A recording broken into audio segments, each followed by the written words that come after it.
Hello and welcome to my studio journal. Now back in 2022, I started to redesign my home studio, shifting from software to hardware for the first time. What began as a few videos for some curious students soon became an ongoing unfiltered record.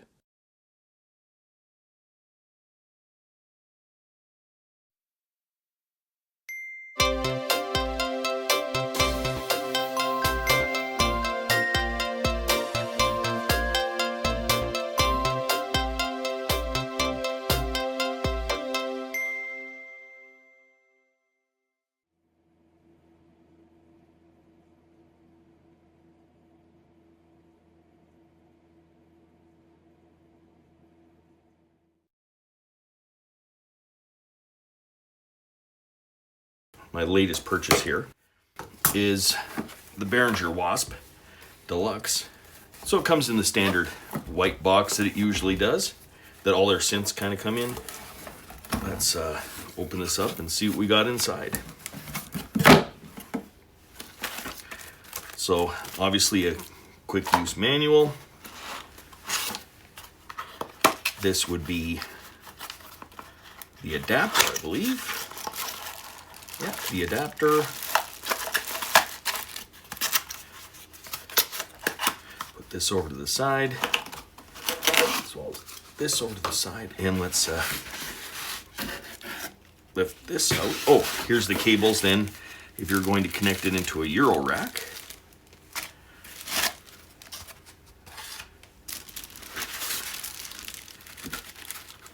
Take off the ends. And see how this is wrapped up. This is actually wrapped up pretty good. So I'm gonna have to take, this is wrapped right around, so there's no way for me to just cut that. I'm gonna have to do it this way instead.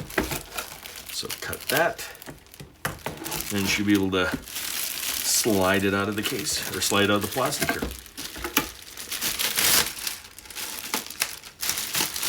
There we go. And it's, I'll just put this down here. So this one has bigger knobs than the other ones, for sure. Different color scheme naturally, and all that. Great. Let's see here, we have two oscillators out. External in, it looks like. Low and high for main outs. MIDI switch over here. And power on and off. All right. So this is the Wasp. Just recently, I bought this thing right here, 19-inch rack. Now the reason I did that was anticipation of this next thing. Was my next purchase here.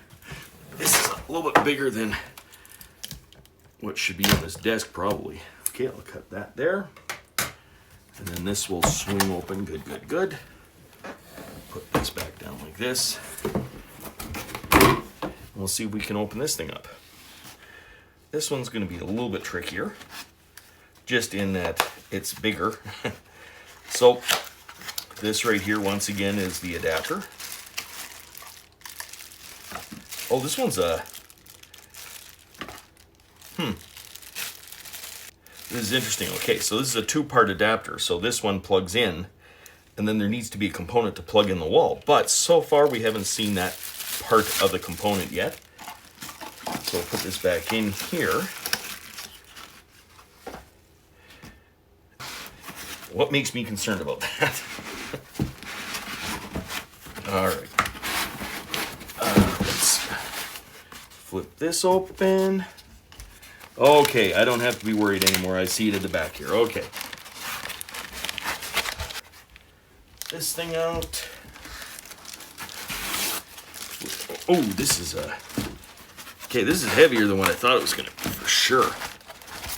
Hopefully this shelf is going to be able to handle it.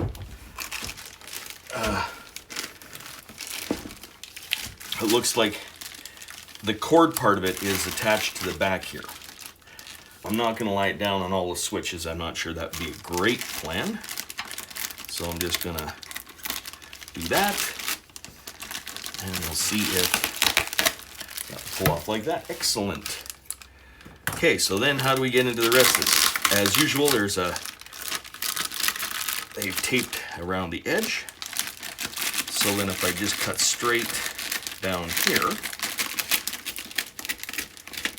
oops, that can be good enough. Maybe, maybe not. Nope, it's not going to be good enough. You know what, I might just have to lie down on the switches just to begin with a little bit here.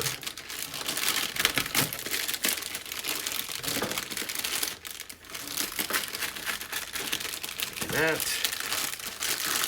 I mean, I was trying to make it as neat as possible. Might not be all that possible.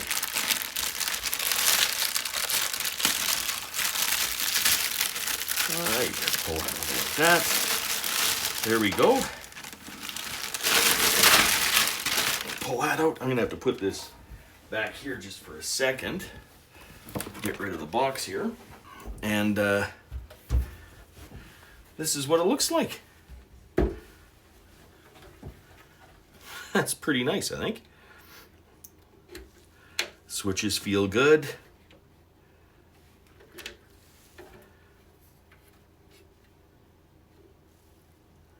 Huh. All right. So you've got power, got all that sort of stuff, even a phone jack down here. Next thing I have to do is actually install this into the rack itself. This is the rack. Hopefully it's the right size of rack. We will soon find out. It should be. Yeah, looks like it is. Bolts there. Because the synth itself is actually deeper than the rack, I can't put it in like this. I'm gonna have to put in standing up. So I'm gonna rearrange things here.